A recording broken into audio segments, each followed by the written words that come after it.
dialogue. Thank you very much. That's very good. Now moving on to Dr. Eyolfson. Great. Thank you, Chair. Thank you all for coming. I should acknowledge that, I agree. This is a very, very good resource. I noticed that there's also thanks to Health Canada. Apparently, they also assisted in the support and collaboration and distribution of that. So, glad to see that we're having from all, a lot of sectors in helping to create this. But congratulations, it's very good work. Dr. Barakat,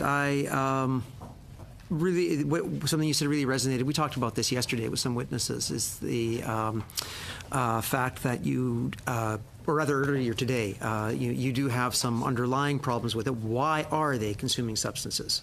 In my medical career, we talked about people who actually had psychiatric illnesses that predated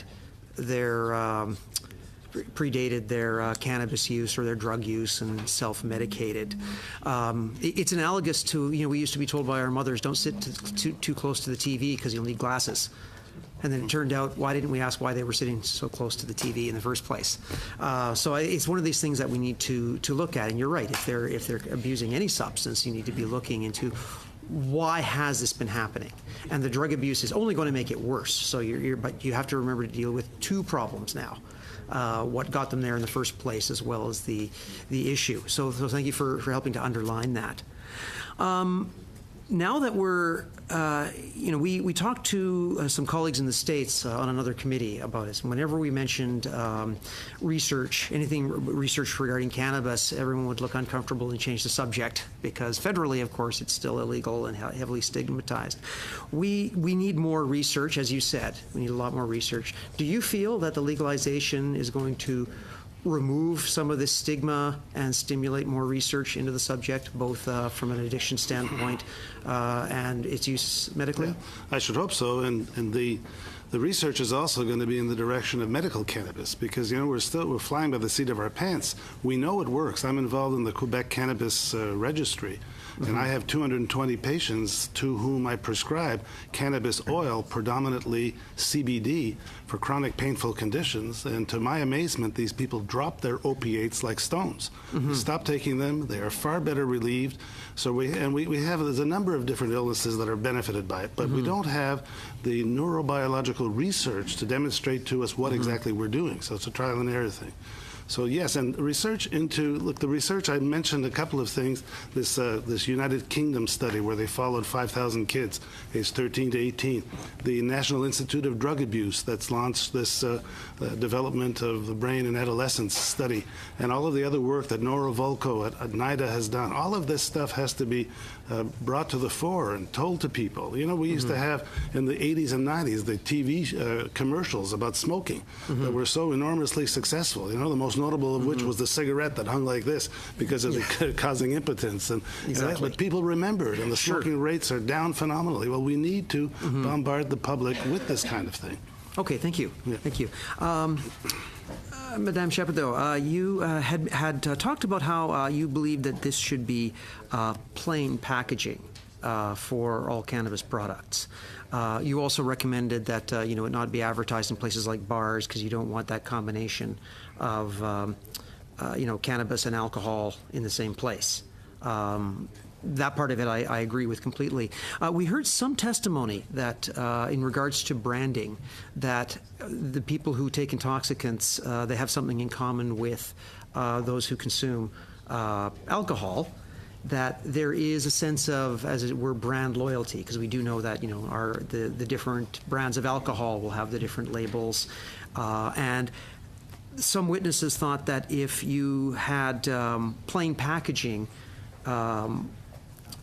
that would have these items look pretty much like the black market. It would be hard to differentiate, or you wouldn't have the same loyalty, and that users might have more brand loyalty, as it were, to buy the marked product.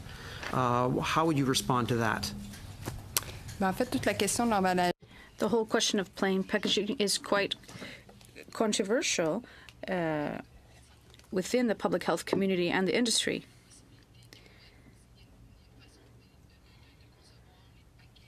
There's a way we can look at packaging and look to set them apart from the illicit market. So we already see the first figures for tobacco in Australia, in France. There is an association. There's part of a range of measures. There are advertising campaigns and other measures that come into play with regard to perceptions. Perception of color can also affect our perception of the cigarette. It can be one of the motivations in stopping smoking. So if you buy a package of cigarettes, if it's white or pink or green, brown, we think that cigarette won't taste as good. It's all part of our subconscious. It's kind of part of an overall approach that combines various measures. The whole question of young people. In Quebec, we've done a study about tobacco, alcohol, and drugs in secondary students, and we learned that since the beginning of the year 2000, usage rates dropped dramatically from roughly 40% to 23% in 2013. There's quite a big difference here. So we tried to find why there was this drastic decrease in cannabis use. Did the dependency change? But towards the end of the 90s, there was a lot of efforts done to denormalize this tobacco in Quebec. So it's also with regard to bars in Quebec, the law does not allow any brand promotion for cigarettes.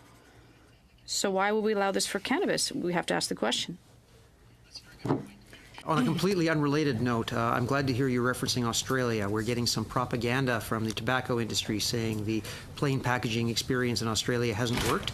But again, I'm glad to hear someone corroborating that this does work. So on that unrelated note, thank you very much. And I believe that's my time.